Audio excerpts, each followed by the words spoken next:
La rubéole, c'est une maladie virale et cliniquement elle est soit inapparente, asymptomatique ou éruptive.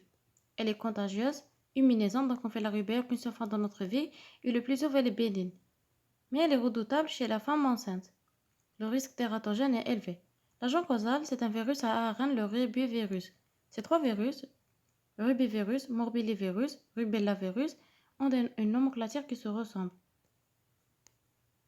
باش ما تخلطوش في ce tableau on verra les infections causées par ces virus. La rubéole, l'agent causal c'est le rubivirus. Rougeole, agent causal, morbillivirus. Les oreillons, l'agent causal c'est le rubellavirus. Donc le rubellavirus, faites attention, ce n'est pas l'agent causal de la rubéole. Le rubellavirus, c'est l'agent causal des oreillons. Et la rubéole, l'agent causal c'est le rubivirus. On termine notre cours la rubéole. La transmission, elle est directe par voie aérienne pour les formes acquises. Et pour les formes congénitales, la transmission, elle est par voie transplacentaire. Les virus vont pénétrer par les voies aériennes supérieures. Ils vont se multiplier dans le rhinopharynx, puis dans le réseau lymphatique local, puis les virus vont passer dans le sang. C'est la virémie qui dure 8 jours. Elle est responsable chez la femme enceinte non immune de l'infection placentaire, cette virémie, et l'éruption marque la fin de cette virémie. Cliniquement, elle est asymptomatique dans 50% des cas, et le type de description, c'est la forme commune de la rubéole acquise, ce qui évolue selon 3 phases. L'incubation, elle dure 12 à 23 jours. La phase d'invasion, c'est la phase avant l'apparition de l'éruption. Elle est brève, de 1 à 2 jours, caractérisée par une fièvre modérée, arthromyalgie, sensation de malaise général. On peut lancer des adénopathies non spécifiques, cette phase d'invasion. Et lors de la phase d'état, elle est caractérisée par l'éruption. Elle est inconstante, maculopapuleuse, non prurigineuse. Elle évolue classiquement selon cette chronologie. Le premier jour, elle est morbilliforme, elle est généralisée, puis le deuxième jour, elle va changer du caractère et l'éruption va devenir scalanitéforme. Et elle disparaît entre les 3e et 5e jours. Elles peuvent être associées à un énothème pétéchial du bas du palais, à l'intérieur de la bouche, une conjonctivite ou une mini-rhinite toux. Polyadénopathie peut être retrouvée, elle est constante, de siège cervical indolore mobile. Une splénomégalie, elle est inconstamment retrouvée. Pour les complications, on a la polyarthrite. Pour l'adolescent et l'adulte, c'est surtout chez les femmes. Elles apparaissent le deuxième jour de l'éruption. Elle intéresse les articulations métacarpophalangiennes, poignets, genoux. Elle disparaît le 10 à 30 jours. Purpura thrombopénique, d'évolution favorable à 2 à 4 semaines. Méningoencéphalite rare. Elle débute 1 à 4 jours après l'éruption et elle est d'évolution mortelle, cette méningoencéphalite.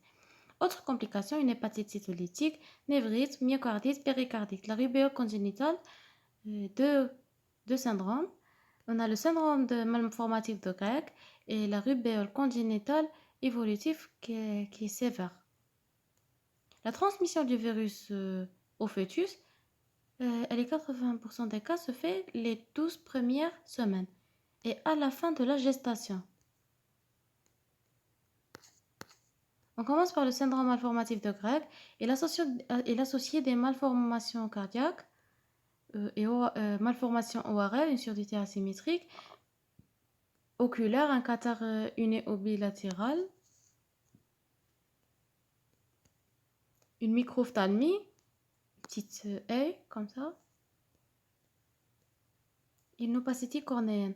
Neurologique, on a une microcéphalie, petite tête, un retard psychomoteur. Autre anomalie comme les anomalies dentaires, c'est le syndrome malformatif de Greg. Il associe multiples malformations. Et maintenant pour la rubéole congénitale évolutive, elle correspond à l'infection virale chronique généralisée qui entraîne des lésions pluriviscérales évolutives et des lésions malformations constatées dès la naissance. On constate une purpura thrombopénique, hypotrophie, hépatosplénomégalie, ictère, méningite, pneumopathie, lésions osseuses. Le pronostic est réservé. Le diagnostic il repose sur la notion épidémiologique clinique, notion de contagion clinique type fièvre, éruption, adénopathie. C'est le diagnostic d'orientation. Et le diagnostic de certitude repose sur la sérologie. qui va confirmer le diagnostic. À la recherche des anticorps IgM positifs, donc elle signe une infection récente, ou l'élévation des IgG sur deux prélèvements à 10 jours d'intervalle. Chez la femme enceinte, on fait l'indice d'avidité des IgG, qui précise si l'infection date de moins de 3 mois. Donc, si l'infection date de moins de 3 mois, donc l'indice d'avidité des IgG elle est faible et signe que l'infection elle est aiguë et récente. Et si l'infection date plus de 3 mois, donc l'infection elle est non récente. Et la rubéole congénitale, on recherche les IgM positifs à la naissance et on fait l'isolement du virus. Pour le test d'avidité des IgG, c'est quoi l'avidité? L'avidité, c'est la force de liaison d'un anticorps aux antigènes. C'est la force de liaison. Donc, lorsque le système immunitaire d'un patient est envahi par un virus, lors des infections, par un antigène, la première réponse, c'est la production des anticorps IgM. C'est pour ça que les anticorps IgM positifs signent qu'une infection elle est récente, actuelle. Puis avec le temps, l'organisme va produire les anticorps IgG de faible avidité. Puis les anticorps IgG puis une production des anticorps IgG dont l'avidité va augmenter progressivement. On mesure l'avidité des anticorps IgG pour déterminer si l'infection elle est relativement récente ou non. Si l'avidité est faible, donc l'infection elle est aiguë par la rubéole, donc elle est fortement en faveur d'une primo-infection datant de moins de 3 mois.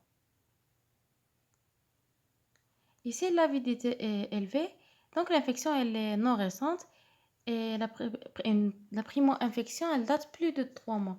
Donc elle élimine l'infection.